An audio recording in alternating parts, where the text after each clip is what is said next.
नमस्कार मैत्रिणींनो, कशा आहात तुम्ही? सकाळचे डबे झाले का? मुलांची शाळा, मिस्टरांची तयारी, झाडू पोछा, भांडी सगळं आटोपलं का? की अजून चालूच आहे? बहुतेक जणींचा हा व्हिडिओ पाहताना सुद्धा हातात काहीतरी काम असेलच, हो ना? कोणी भाजी निवडत असेल, कोणी कपड्यांच्या घड्या घालत असेल, कारण आपण गृहिणी आहोत. आपल्याकडे कधीतरीच निवांत बसायला वेळ मिळतो. पण आज मी तुमच्याकडे तुमचे फक्त 20 मिनिटे मागायला आले आहे. हे 20 मिनिटे कोणत्याही कामासाठी नाही, कुटुंबासाठी नाही, तर फक्त आणि फक्त तुमच्या स्वतःसाठी आहेत. कधी विचार केला का की सगळ्यांचं करताना आपण स्वतःला कुठेतरी विसरून गेलो? सकाळी उठल्यापासून रात्री झोपेपर्यंत आपण फक्त कोणाची तरी आई, पत्नी, कोणाची तरी सून किंवा लेक म्हणूनच जगत असतो.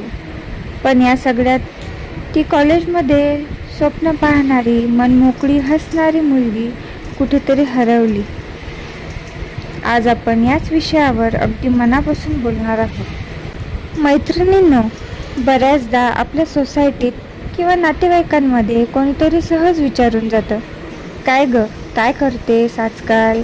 आणि आपण खूप सहज थोडं आपसूक उत्तर देतो, काही नाही हो, हाऊसवाईफ आहे, घरातच असते. काही नाही? खरंच? जरा विचार करा. जर तुम्ही एक दिवस आजारी पडलात आणि अंथरुणावरून उठला नाहीत तर घराची काय अवस्था होते?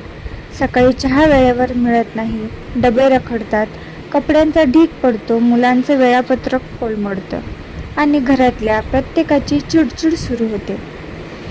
तुम्ही घरातल्या प्रत्येकाचं आयुष्य सांभाळता, त्यांच्या आरोग्याची काळजी घेता, घर आनंदी ठेवता. मग हे सगळं करणारी स्त्री काहीच करत नाही असं कसं असू शकतं? तुम्ही घराचा कणा आहात. हाऊसवाईफ किंवा गृहिणी असणं ही साधी गोष्ट नाही. मॅनेजमेंटची सर्वात मोठी पदवी आहे तुमच्याकडे.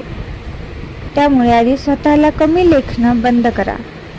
स्वतःचा आदर करायला शिका, तरच जग तुमचा आदर करेल. आता आपण एका अशा गोष्टीबद्दल बोलूया जी प्रत्येक गृहिणीच्या मनात घर करून बसलेली असते. ती गोष्ट म्हणजे गिल्ट. कधी स्वतःसाठी नवीन साडी घ्यायची असेल तर मनात विचार येतो, राहू दे, त्यापेक्षा मुलाला नवीन कपडे घेते.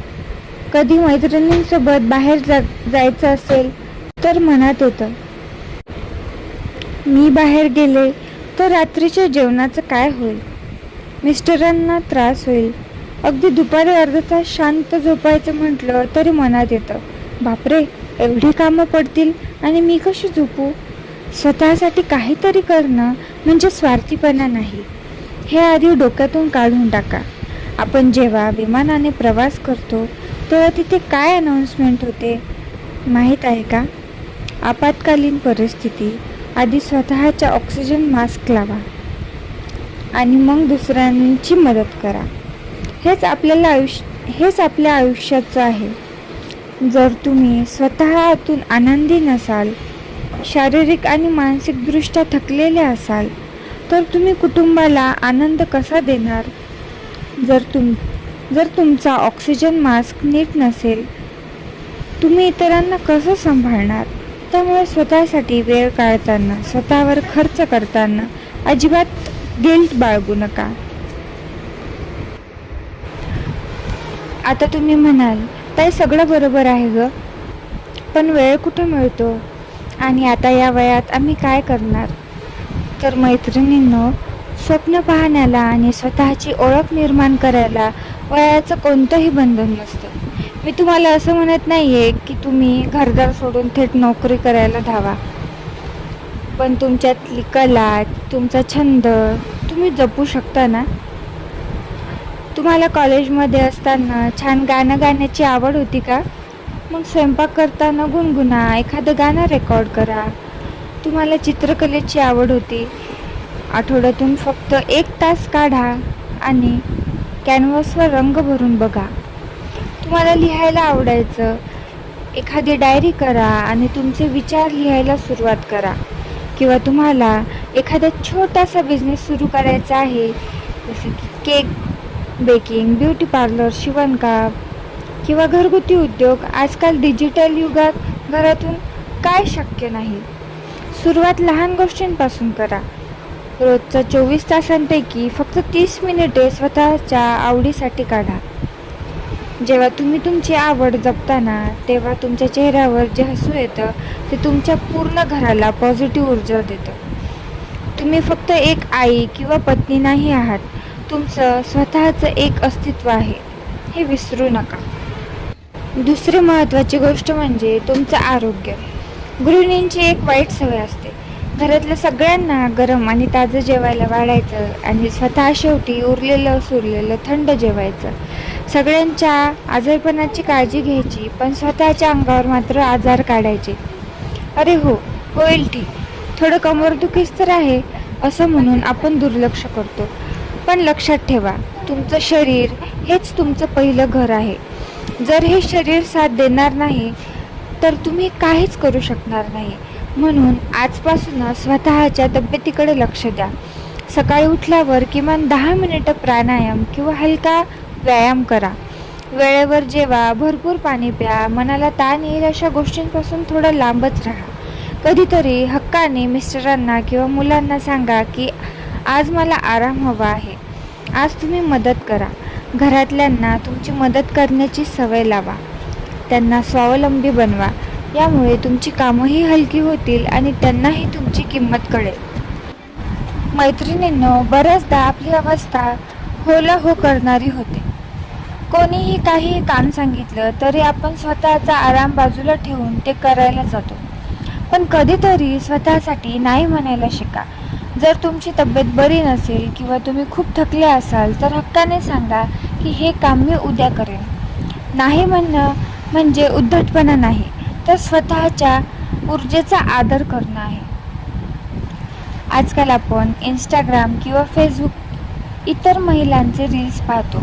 त्या कशा नटून थटून फिरतात, हॉटेलमध्ये जातात, रील्स बनवतात. हे बघून आपल्याला वाटतं माझंच आयुष्य किती कंटाळवाणं आहे. पण लक्षात ठेवा, सोशल मीडिया हे फक्त एक पडदा आहे, सत्य नाही. पडद्यामागे धावपळ आणि कष्ट प्रत्येकाचे सारखेच असतात. त्यामुळे दुसऱ्यांच्या रीलशी स्वतःच्या रिअल लाईफची तुलना करून स्वतःला दुःखी करू नका. आपण म्हणतो आपल्याला वेळ मिळत नाही, पण दुपारी कामं झाल्यावर आपण नकळत 1-2 तास मोबाईलवर रील्स स्क्रोल करण्यात घालवतो, हो ना? त्याऐवजी तो वेळ स्वतःसाठी काहीतरी नवीन शिकण्यात घालवा. मोबाईलचा वापर मनोरंजनापेक्षा स्वतःच्या प्रगतीसाठी करा. एखादी नवीन रेसिपी, नवीन भाषा किंवा बिझनेस कसा करायचा याचे व्हिडिओ बघा. लग्न आणि मुलांच्या नादात आपल्या जुन्या मैत्रिणी मागे सुटतात. पण आठवड्यातून किंवा महिन्यातून एकदा तरी जुन्या मैत्रिणीशी फोनवर बोला किंवा जमेल तर जवळच्या मंदिरात किंवा बागेत भेटायला जा. मैत्रिणींसोबत मनमोकळं हसण्याने जो आनंद मिळतो तो जगातल्या कोणत्याही थेरपीपेक्षा मोठा असतो. जाता जाता मला तुम्हाला फक्त एकच गोष्ट सांगायची आहे. आयुष्य खूप सुंदर आहे आणि ती देवाने आपल्याला फक्त एकदाच दिलं आहे. लग्न झालं, मुलं झाली म्हणजे आयुष्य संपत नाही. तिथून आयुष्याचा एक नवीन टप्पा सुरू होतो. संसार नक्की करा, मनापासून करा, पण त्या संसाराच्या चौकटीत स्वतःला कोंडून घेऊ नका. स्वतःवर प्रेम करायला शिका, स्वतःचा आदर करा. जेव्हा तुम्ही आरशात बघाल तेव्हा तुम्हाला एक थकीत निराश चेहरा नाही, तर एक स्वाभिमानी, आनंदी आणि उत्साही स्त्री दिसली पाहिजे. चला तर मग आजपासूनच एक नवीन सुरुवात करूया. मला कमेंट करून नक्की सांगा की तुम्हाला तुमच्या आवडीसाठी दिवसातला कोणता वेळ काढणार आहात आणि काय करणार आहात. हा व्हिडिओ जर तुमच्या मनाला कुठेतरी स्पर्श करून गेला असेल तर तुमच्या इतर गृहिणी मैत्रिणींसोबत नक्की शेअर करा. प्रत्येक स्त्रीला आज या शब्दांची गरज आहे. माझा हा व्हिडिओ शांतपणे ऐकून घेतल्याबद्दल तुम्हा सगळ्यांचे मनापासून आभार. स्वतःची काळजी घ्या, आनंदी राहा आणि हसत राहा. भेटूया पुढच्या व्हिडिओमध्ये. तोपर्यंत बाय बाय.